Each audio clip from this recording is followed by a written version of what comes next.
Nous, on est tout à fait prêt à peser, que ce soit le groupe PSA ou le futur groupe Stellantis, dès l'instant qu'on partage tous la même vision d'une chose simple, c'est que l'être humain, il a besoin de liberté de mouvement. L'être humain, vous comme moi, nous avons besoin de liberté, nous avons besoin de bouger.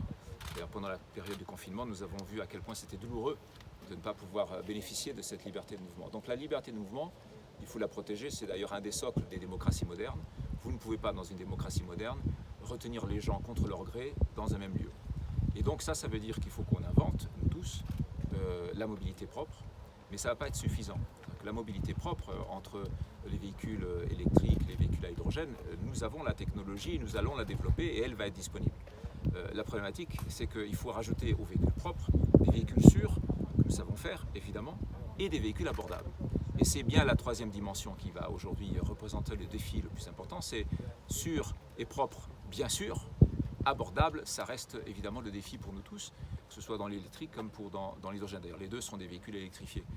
Et donc, comment est-ce que nous allons réussir, d'un point de vue sociétal, à générer cette dimension abordable des véhicules zéro émission? Ça reste évidemment le défi, et en particulier le défi des 5 à 10 prochaines années. Je ne suis pas du tout pessimiste par rapport à ça, je pense qu'on va y arriver. Je pense qu'on a largement de quoi progresser. Et d'ailleurs, l'opération H24, l'initiative H24 est de ce point de vue-là absolument remarquable parce qu'elle a cette volonté d'être visionnaire, de tirer le mouvement par la compétition automobile. Or, il se trouve que je suis un malade d'automobile et un malade de sport automobile, donc ça tombe bien. Et en plus, je suis un malade aussi de technologie. Donc, sur ces trois dimensions-là, on est vraiment en train de tirer dans la bonne direction avec beaucoup d'énergie.